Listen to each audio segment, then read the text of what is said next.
Hello friends, this is Lokesh Katik और आप सभी का स्वागत है हमारे चैनल EMC IQ में। तो आशा करता हूं आप सभी लोग अच्छे होंगे और अपनी पढ़ाई कंटिन्यू कर रहे होंगे। तो आज की वीडियो में हम पढ़ेंगे केमिस्ट्री का एक बहुत इंपॉर्टेंट टॉपिक, परमाणु कक्षकों की आकृतियां। परमाणु कक्षकों की आकृतियां शेप ऑफ एटॉमिक ऑर्बिटल्स हैं, इनके बारे में आज हम चर्चा करेंगे। और ये बहुत ज्यादा इंपॉर्टेंट है, 11th क्लास के अंदर अगर आप हो तो ये बहुत ज्यादा इंपॉर्टेंट, क्योंकि इससे हर साल एग्जाम में क्वेश्चन पूछा जाता है। तो मैं आपको पहले ही एडवाइस देना चाहूंगा कि आप वीडियो लास्ट तक देखना, तो आपको वीडियो अच्छे से समझ में आ जाएगी। आपको आकृतियों बनाने में कभी कोई प्रॉब्लम नहीं होगी, इतना इजी वे में आपको मैं बताऊंगा। ठीक है, तो देखो सबसे पहले हम यहाँ पर बात करते हैं परमाणु कक्षक की, उसके बाद में हम इसकी शेप की बात करेंगे। पहले बात करते हैं कि परमाणु कक्षक क्या होते हैं। परमाणु कक्षक एटॉमिक ऑर्बिटल क्या होते हैं, उनके बारे में बात करेंगे। तो अगर मैं इसकी परिभाषा बताऊं तो किसी नाभिक के चारों ओर का वह क्षेत्र जहां पर इलेक्ट्रॉन के पाए जाने की प्रायिकता अधिकतम होती है, उसे हम क्या कहते हैं, परमाणु कक्षक कहते हैं। मैं ये परिभाषा लिख देता हूं।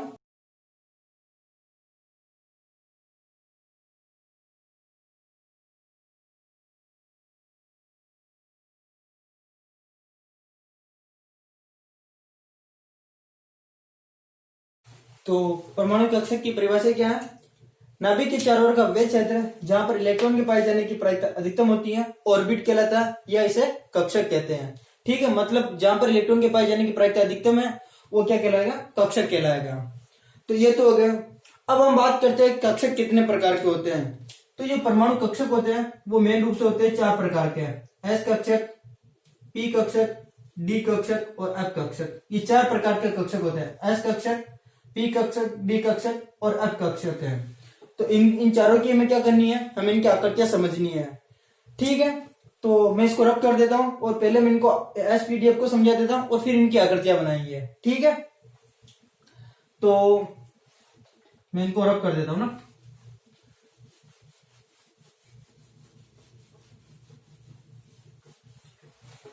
हमारे पास में कौन कौन से कक्षक है, एस कक्षक है, पी है, डी है और एफ है। ऐसा नहीं आगे और है, S P D F G भी हो सकता है, एच भी हो सकता है, लेकिन अभी तक जो हमें ज्ञात कक्षक है वो है एस है, पी है, डी है, एफ है, क्योंकि एलिमेंट्स और ज्यादा नहीं है जिनके अंदर इससे ज्यादा कक्षक हो। ठीक है, आगे भी खोज चल रही है तो हो सकता है कि आगे और कक्षक आ जाए, लेकिन मेन अभी है एस कक्षक, पी कक्षक, डी कक्षक और एफ कक्षक है, ये है। तो एक मेन जो मेजर चीज आपको ध्यान रखनी है कि इनका पूरा नाम क्या है, एस का पूरा नाम क्या है, पी कक्षक का पूरा नाम क्या है, डी का, एफ का पूरा नाम क्या है। ये कई बार आपको पूछ लेते ओरली या रिटर्न में भी पूछ लेते हैं। तो जो एस का नाम है, पहले मैं इनका नाम बता रहा हूं, एस कक्षक का, एस ऑर्बिट का नाम है शार्प, एस का नाम शार्प, पी ऑर्बिट का नाम है प्रिंसिपल, प्री,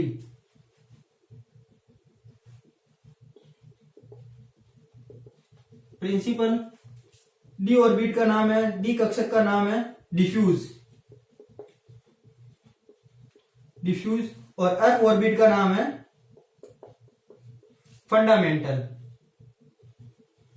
फंडामेंटल। तो एस का नाम है शार्प, पी का नाम है प्रिंसिपल, डी का नाम है डिफ्यूज और एफ का नाम है फंडामेंटल। तो ये आप इन कक्षकों के नाम भी ध्यान रखना। ठीक है, अब हम बात करते हैं एस कक्षक होता है, उसके अंदर कितने कक्ष होते हैं। तो एस के अंदर होता है 1 कक्ष, एस के अंदर 1 कक्षक होता है। इसके अंदर पी के अंदर ध्यान रखना 3 कक्ष होते हैं, डी के अंदर 5 और एफ के अंदर 7 कक्ष होते हैं, 7 कक्षक होते हैं, सॉरी। एस के अंदर 1 कक्षक होता है, पी के अंदर 3 कक्षक होते हैं, डी के अंदर 5 होते हैं और एफ के अंदर 7 कक्षक होते हैं। ठीक है, ये इनका ध्यान रखना, 1 3 5 7 कैसे होते हैं जो भी देख लो, इनको ऐसे दर्शाते हैं, कक्ष है, कक्षक है, इनको ऐसे दर्शाते हैं इस तरह से। ओके, और एस के अंदर जैसे एस के अंदर 1 है, इसके अंदर आप 2 जोड़ोगे तो पी का आ जाएगा, पी के अंदर 3 कक्षक होते हैं इस तरह से। फिर पी के अंदर 2 जोड़ोगे, मतलब एक बार 1 लिख दो, फिर 2 2 जोड़ते चलो तो आगे वाले आ जाएंगे। जैसे डी की बात करें तो डी के अंदर 5 है, ये 5, 1 2 3 4 5, और एफ के अंदर कितने 7 है, तो एफ के अंदर ये 7 कक्षक 1 2 3 4 5 1 2 3 4 5 6 और ये 7। तो ये हो गया एफ के अंदर 7 कक्षक।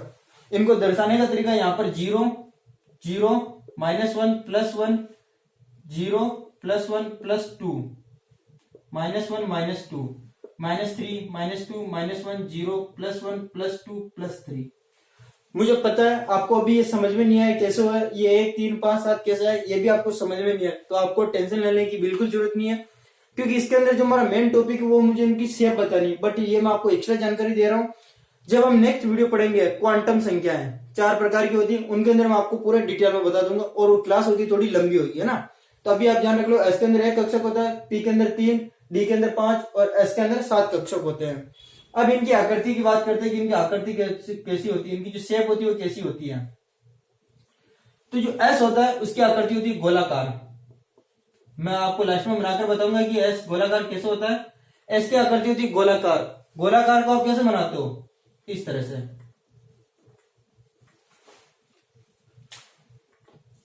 ये गोलाकार इस तरह से होता है, ठीक है।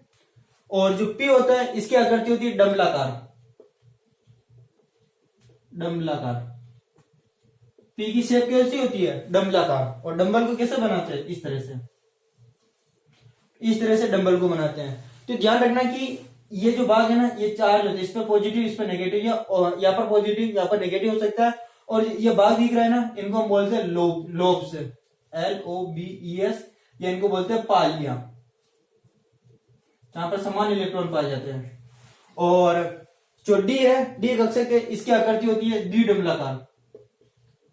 द्विडंबलाकार, द्विडंबलाकार मतलब इस तरह से, ये एक डंबल और ये दूसरा डंबल, इस तरह से इसकी आकृति होती है द्विडंबलाकार, ठीक है। प्लस प्लस माइनस माइनस, इस तरह से।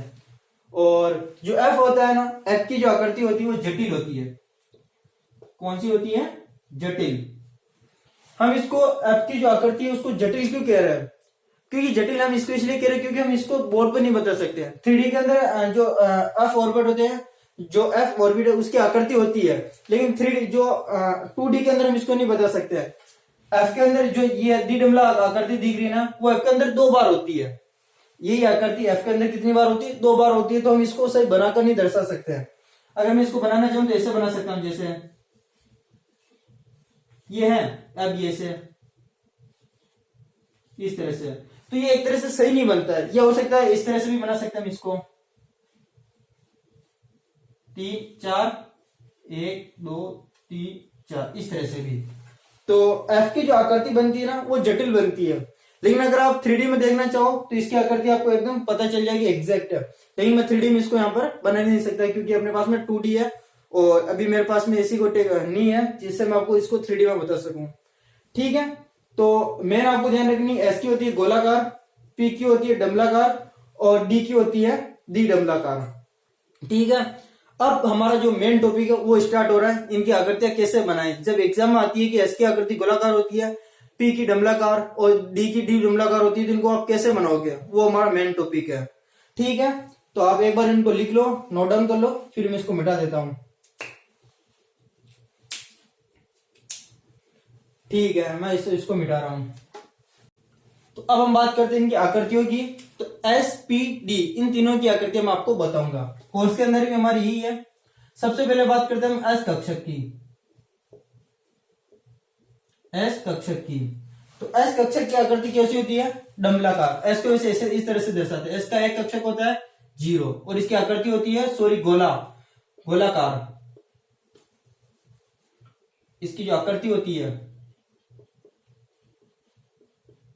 वो होती है गोलाकार, स्पेरिकल, ठीक है। और गोले को कैसे दर्शाते हो, इस तरह से। ये एस की आकृति है।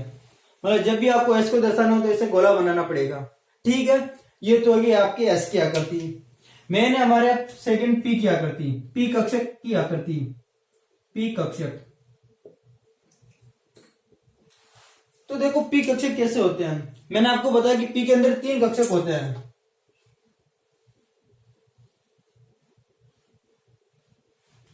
पी के अंदर 3 कक्षक होते हैं, मतलब पी एक घर है जिसके अंदर 3 कमरे हैं। अगर इसकी बात करें, एस एक घर है जिसके अंदर एक ही कमरा है, बहुत बड़ा कमरा है। पी क्या है, एक घर है जिसके अंदर 3 कमरे हैं। डी की अगर हम बात करें तो डी के अंदर 5 कमरे हैं, एफ के अंदर 7 कमरे हैं, है ना। आप इसे और आसानी से समझ सकते हो। तो पी है, पी के अंदर कितने कमरे, 3 कमरे हैं। इनको इस तरह से दर्शाते हैं 0, -1, +1। और वो 3 कमरे कौन कौन से होते हैं, तो इसको बोलते हैं पी एक्स, इसको बोलते हैं पी वाई, इसको बोलते हैं पी जेड। पी के 3 कक्षक होते हैं, P x, P Y, P Z. 3 कक्षक होते हैं, ये आपको ध्यान रखना है। पी के 3 कक्षक, p x, P Y, P z. और अब हमें इनकी आकृति बनानी है। तो आकृति कैसी होती है, डंबलाकार, डंबलाकार इनकी आकृति होती है। देखो कैसे बनाते हैं। फर्स्ट हम बनाते हैं पी एक्स की। पी एक्स की आकृति बनानी है तो कुछ नहीं, ये एक्स, ये वाई, और अगर ये जेड। वापिस देखना, आप ये कॉपी बना सकते हो, X axis, Y axis, Z axis. यहां पर क्या है, पी एक्स है तो ये पी एक्स, ये पी एक्स की आकृति है, ये पी एक्स की आकृति है। ठीक है, सिंपल था। एक्स एक्स के ऊपर, एक्स एक्सिस के ऊपर पालियां बनानी थी। अब बात करते हैं पी वाई की। ये एक्स एक्सिस, ये वाई एक्सिस और ये जेड एक्सिस। ठीक है, पी वाई वाई एक्सिस पर पालियां बनानी है, एक पाली, दूसरी पाली, ये हो गया पी वाई। और थर्ड कौन सा रहा, पी जेड, पी जेड। तो देखो पी जेड कैसे बनेगा, ये एक्स एक्सिस, ये वाई और ये जेड एक्सिस। ठीक है, तो ये जेड एक्सिस पे बन जाएगी, ये जेड एक्सिस पर। तो जब भी अगर एग्जाम में पूछे कि पी की आकृतियां दर्शाओ तो इस तरह से, P x, P Y, P Z, इसके अंदर 3 कक्षक होते हैं, मतलब पी एक घर है जिसके अंदर 3 कमरे हैं, P x, P Y, P Z. P X की इस तरह से, पी वाई की इस तरह से, पी जेड की इस तरह से। सिंपल सा 3 डायमेंशनल। आपको पहले एक्स एक्सिस खींचनी है। अगर पी एक्स है तो एक्स के ऊपर पालियां बनानी है, वाई तो वाई के ऊपर पालियां बनानी है, और जेड है तो जेड के ऊपर पालियां बनानी है। ठीक है, एकदम सिंपल था। बट ये मैंने कैसे बताया, अलग अलग बताया। एग्जाम के अंदर हमको एक ही में बनाना पड़ता है। एग्जाम का मतलब एग्जाम के अंदर ही नहीं, कोई भी अगर हम कोई दे दे कि जैसे 2p they they, for example आप पढ़ोगे इलेक्ट्रॉनिक विन्यास जिसमें आएगा 2p, तो 2p कैसे होगा, 2px, 2py, 2pz, इस तरह से होता है 2p का मतलब। तो इसकी आकृति आपको एक साथ में बनानी पड़ेगी। ये आपके x axis px, 2px, p2py, ये y, और एक और कौन सा बता 2pz, तो ये z एक्सिस पर, मतलब तीनों के ऐसे साथ में बताना पड़ेगा, x, y एंड z। ठीक है, बट अभी वापस मैं आपको बता रहा हूं, अगर एग्जाम के अंदर आए तो आपको px, py, pz बनाना। ये तो जब अपन को स्पेशल का जब हम संकरण पढ़ेंगे तब मैं आपको इसको बारे में डिटेल में बता दूंगा कि कैसे करना है, क्योंकि इसके अंदर क्या होता है, अतिव्यापन होता है। वो अतिव्यापन आपको मैं समझाऊंगा इस वाले में। तो अभी मेन एस की आकृति गोलाकार, पी के 3 कक्षक होते हैं, P x, P Y, P Z, आकृति डंबलाकार, पी एक्स की, पी वाई की, पी जेड की। अब हमारा जो तीसरा है वो है डी कक्षक। डी कक्षक की आकृतियां जो हमें सबसे ज्यादा टफ लगती है वो मैं आपको सबसे इजी बताऊंगा। ठीक है, जल्दी से इसको नोट डाउन कर लो, इसको रहना दो। ओके, चलो ठीक है, इसको मिटा देते हैं। अब हमारा लास्ट टॉपिक है, सॉरी लास्ट है डी। डी कक्षक की शेप। तो डी एक घर है जिसके अंदर 5 कमरे हैं। डी एक घर है जिसके अंदर 5 कमरे, वो 5 कमरे कौन कौन से पहले वो देखो।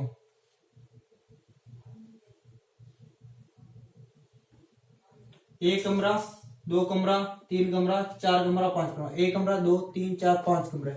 ठीक है, डी के अंदर कौन कितने कमरे होते हैं, 5 कमरे हैं। इसको कैसे दर्शाते हैं, 0, -1, -2, +1, +2।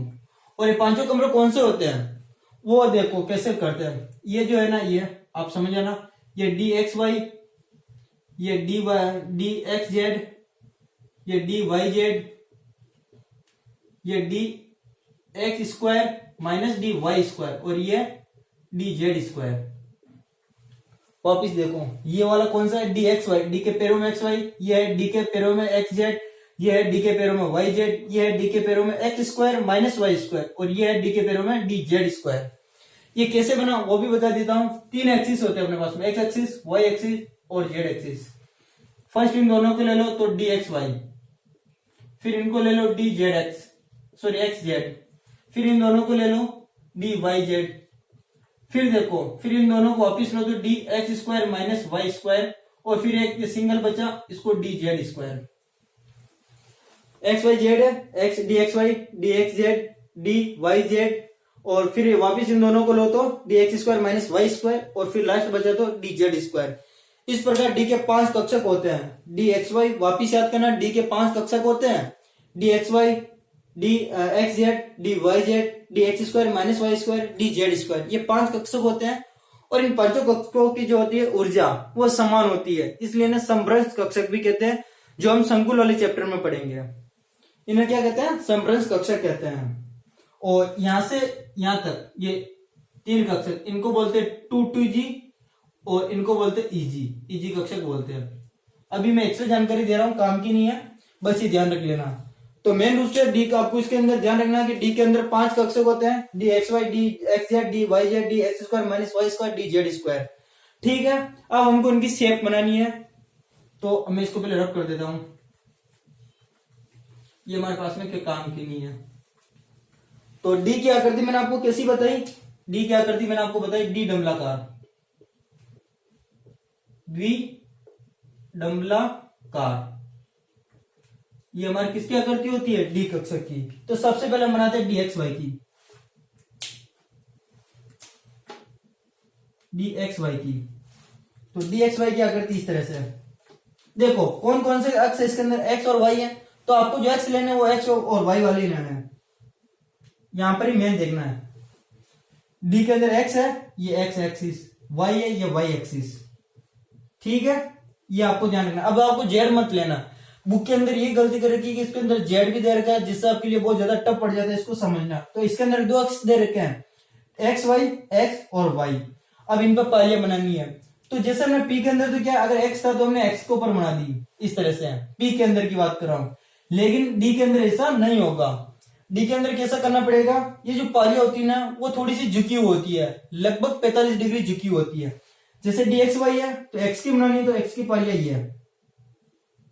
ये एक्स की पालियां, फिर वाई तो ये वाई की पालियां, जिन्हें लोब्स बोलते हैं। ठीक है, तो ये आपकी आकृति होगी किसकी? डी एक्स वाई की। डी एक्स वाई की आकृति यही है। ठीक है, और अगर आपका मन नहीं माने कि मैं जेड के भी बनाना चाहता हूं, तो ये लो जेड, ये जेड की आकृति है भैया। बट मैं वापिस एडवाइस देना चाहूंगा कि आप इसको मत बनाओ, क्योंकि इससे फिर डिफिकल्टी आती है समझने में। ठीक है, वापिस ही बना देता हूं। तो मैं एक बार वापिस बना लू इसकी आकृति डी एक्स वाई की, इस तरह से बनाना। ये एक्स एक्सिस, ये वाई एक्सिस, तो ये एक्स के लूप्स, मतलब इनको बोलते हैं पालियां, और ये होते हैं वाई की पालियां। फिर हम बात करते हैं सेकंड डी एक्स जेड की, डी एक्स जेड। तो देखो अभी हमारे पास में कौन कौन से, एक्स और ये जेड। जगह इसलिए मैं लिखा इनको छोटा इसलिए बना रहा हूं क्योंकि 5 इस पे नहीं आएंगे। एक्स और जेड सिंपल है, वाई की जगह मैंने जेड लिख दिया, तो एचजीडी जैसी कैसी बना दो, ये एक्स की, ये जेड की। थर्ड वाई जेड,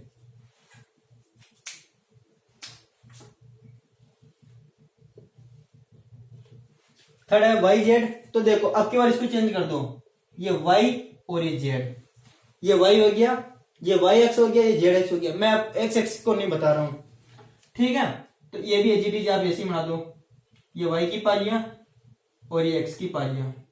ठीक है, दर्शाने की जरूरत नहीं है, टेंशन लेने की जरूरत नहीं है ना। मेन चीज यहाँ पर क्या हो रहा है, मैं एक एक्स को नहीं बता रहा हूँ, एक्स एक्स को मैं नहीं बता रहा हूँ, यहाँ पर मैंने वाई को नहीं बताया, यहाँ पर जेड को नहीं बताया। और ये ऐसा नहीं होना चाहिए कि ये एक्स एक्स है, ये वाई है। आप अपनी मर्जी के अनुसार किसी को भी मान सकते हो। जैसे मेरी ये उंगली, इसको देखो, मैंने इसको एक्स एक्सिस, इसको वाई एक्स, इसको जेड एक्स मान रखा है। ठीक, अभी ये करेगा। अब जैसे मैं इसको यूं कर दूं तो ये एक्स एक्सिस, ये वाई एक्सिस और नीचे जेड एक्सिस हो जाएगा। तो वो तो अपन ऊपर है, हम किसको मानते हैं। और ये अणु वैसे गतिशील होते हैं, चक्कर लगाते रहते हैं, तो X axis, Y axis, Z axis change होते रहते हैं। ठीक है, तो D X D X X Z D Y Z की होगी। फिर हम बनाते हैं D x square minus Y square, D x square minus Y square की। इसके अंदर आपको ध्यान रखना पड़ेगा। सबसे पहले तो देखो इसके अंदर दो एक्स है, वो दो एक्स बना दो, एक्स और वाई, ये एक्स एक्सिस ये वाई एक्सिस। क्या किया, पहले एक्स एक्सिस फिर वाई एक्सिस का हमने बना दिया। ये इस इन सब के अंदर देखो हमने जो पालियां बनाई वो झुकी हुई है, यहाँ पर भी झुकी हुई है, यहाँ पर भी झुकी, यहाँ पर भी झुकी है, मतलब एक्स पे नहीं है, जो हमने एक्सिस लिया ना उसके ऊपर नहीं है। लेकिन यहाँ पर क्या है, एक्स स्क्वायर है, मतलब कि यहाँ पर इलेक्ट्रॉन के पाए जाने की जो प्रायिकता है वो ज्यादा है। तो हम यहाँ पर जो पाइलें बनाएंगे वो इनके ऊपर बनाएंगे इस तरह से। एक्स स्क्वायर की बात करें तो ये एक्स स्क्वायर, वाई स्क्वायर की बात करें तो ये वाई स्क्वायर, ये आपकी होगी D x square minus Y square की। ठीक है, ठीक है, एक्स स्क्वायर वाई स्क्वायर कहां पर बने, इनके ऊपर बने। बाकी इन सब में देखो हमने जैसे वाई जेड था तो इनसे झुकी हुई बने, जैसे देखो वाई से झुकी हुई, ये वाई से झुकी, ये जेड से झुकी हुई, ये हो गया। और एक लास्ट बची आपके डी जेड स्क्वायर। तो डी जेड स्क्वायर की जो आकृति बनती है वो इस तरह से बनती है। देखो डी जेड की बनानी है तो इसको आप ले लो जेड, ये जेड और इसके अंदर थोड़ा सा समझाने के लिए मैं बता रहा हूं, तीनों ही लो एक बार, ये एक्स ले लो, ये वाई ले लो। ठीक है, सबसे पहले तो जेड है, जेड पर पूरी है, देखो जेड स्क्वायर है तो जेड तो पूरी आएगी इसके ऊपर, क्योंकि इस पर प्रायिकता बहुत ज्यादा है, इस तरह से। और इसके अंदर थोड़ी क्या होती है कि थोड़ी जो इलेक्ट्रॉन के पाए जाने की प्रायिकता होती है वो एक्स और वाई पर भी होती है। तो क्या करते हैं, इसको ऐसे दर्शाते हैं, थोड़ा सा इस तरह से दर्शाते हैं। तो ये देखने में थोड़ा अजीब लगता है, इसलिए इसका जो इसको सही करके बनाते हैं वो इस तरह से बना। ये तो आपके क्या है, जेड है, और जो एक्स और वाई के ऊपर थोड़ी सी जो पाई इलेक्ट्रॉन के पाए जाने की प्रायिकता है उनको ऐसे गोलों से दर्शाते हैं।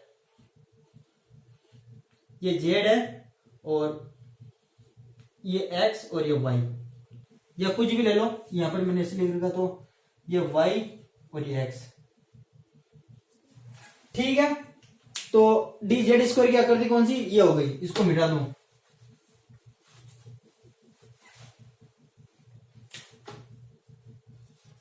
डी जेड स्क्वायर की आकृति, तो ये थी हमारे डी की आकृति। डी के अंदर 5 कक्षक होते हैं, D x Y, D x Z, D Y Z, D x square minus Y square, D Z square. आकृति कौन सी होती है, द्विडंगलाकार। ठीक है, डी एक्स की बनाई, इसके अंदर देखो एक्स और वाई है, तो एक्स और वाई एक्सिस को बनाओ, एक्स एक्सिस वाई एक्सिस। और ये पाली इसकी थोड़ी झुकी हुई होती है, तो झुकी हुई पाली बना दी, एक्स की ये एक्स की है, ये वाई की है। डी एक्स जेड की, डी वाई जेड की, D x square minus Y square को ध्यान रखना क्योंकि इसके ऊपर घात लगी हुई है, तो इलेक्ट्रॉन के पाए जाने की प्रायिकता ज्यादा है। एक्स की तुलना में इसकी क्या है, ज्यादा है क्योंकि स्क्वायर है ना, तो ये हो जाएगी। और डी जेड स्क्वायर की आपको थोड़ी सी याद रखनी है कि जेड स्क्वायर पर पूरी है और एक्स और वाई के ऊपर मामूली पाई जाती है, तो इसको क्या ऐसे गोलों के रूप में दर्शा रखा है कि ये एक्स की है, ये वाई की है। तो ये थी आपकी किसकी आकृति, डी की आकृति। और जो हमारी एफ की आकृति होती है वो आपको पता है जटिल होती है, हम इसको बना नहीं सकते हैं, लेकिन 3D के अंदर हम इसको बता सकते हैं कि इस प्रकार इसकी आकृति होती है। तो ये हमारा छोटा सा टॉपिक था जो मैंने आपको समझा दिया है। आई होप आपको समझ में आ गया होगी कि आकृति कैसे बनाती है, कैसे बनती है और कैसे हम कॉपी के अंदर बनाए। ठीक है, तो ये वीडियो हम यहाँ पर ही समाप्त करते हैं। अगर वीडियो अच्छी लगी हो तो लाइक करना, कमेंट करना और शेयर करना। Thank you so much.